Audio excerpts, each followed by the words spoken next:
What is up mga ka-dreamers, no? Ako nga pala si James, isang ordinary seaman dito sa barko. Tara, samahan niyo ako sa araw ko ngayon dito. Sabado nga pala ngayon ng umaga mga ka-dreamers at kasalukuyan namin binabaybay ang dagat dito sa Panama City.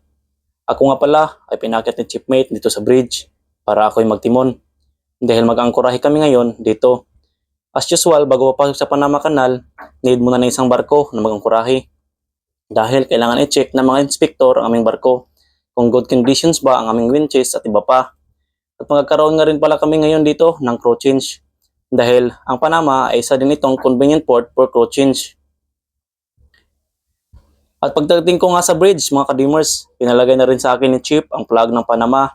So mga ka-dreamers, tanong ko lang, bakit nga ba natin tinataas ang flag ng mga country na ating pinupuntahan? So, para sa kalaman ng lahat, we raise the flag in the country that we are visiting. It is because it's a sign of showing respect to their country and also as a part of flag etiquette. I will repeat again, respeto and batas po ito. And it can be shown sa starboard side of the mast na nakalagay sa halyard. Kaya kung ang barko ay nasa territorial waters ng isang bansa, it's either docked, anchored, or unmoored, kailangan talaga maglagay ng flag to show respect and to avoid na rin sa deficiency ng barko mga ka-dreamers, mga authorities. Kaya para iwas na magka-penalty, huwag kalimutan na maglagay ng country flag. Tandaan niyo yan mga ka-dreamers. At pagkatapos ko nga maglagay sa flag, ako ay nagtimo na rin mga ka-dreamers. Starboard 10. Rudder, starboard 10. At iyon na nga, anchor na rin kami. At agad na rin akong dumiretso sa pilot ladder kasi watch ko rin ngayon. Dito nga pala akyat ang mga inspektor, agent at mga bagong crew sa ladder na ito. After a few minutes nga, may papunta na rin na boat sa aming barko. At ang sakay nito ay ang mga bagong crew or on-senior dito sa barko na sila electrician, chipmate at si kapitan.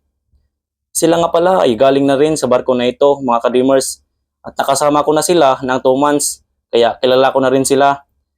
Agad ko na rin inakyat ang mga bagahe nila with the help of our third officer dito mga ka-dreamers. And after namin maakyat ito lahat, sila aakyat na rin sa pilot ladder mga ka-dreamers.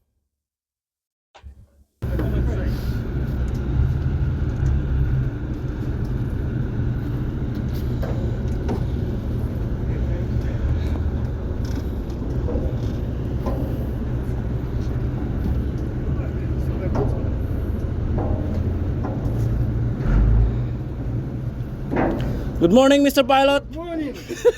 How are you? Welcome back, welcome back.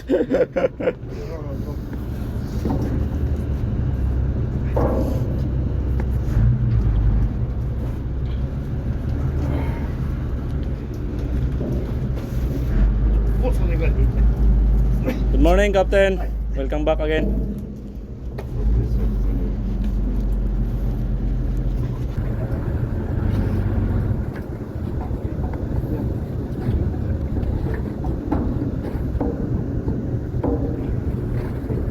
Здесь не берись. Да? Да. Давайте. Yeah. Что говорит о хорошем мейнтенансе? Good morning, Chief. Yes. Welcome back again. Yes. And after that, dumating na nga rin ang mga inspektor at agent. At yun, sa wakas, all cleared na rin ang aming barko at pwede na kaming makatransit sa Panama Canal. At agad na rin bumaba ang mga inspektor at ang aming agent, mga ka-dreamers. At syempre, kung merong on-signer, meron ding mga off-signer mga ka-dreamers. At ito nga ang inasam-asam sa lahat ng mga seafarers sa buong mundo. Ang makatapos ng kontrata at makauwi sa kanilang mga mahal sa buhay. Ika nga nila, ito ang best feeling ever na moment na mararanasan ng isang seaman. Sobrang saya talaga ang feeling na iyan.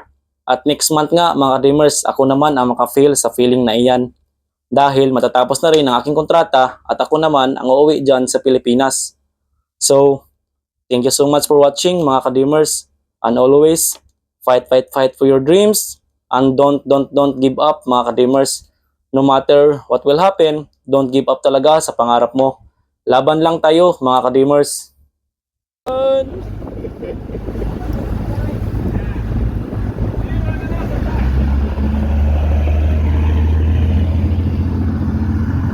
Bye bye, enjoy your vacation.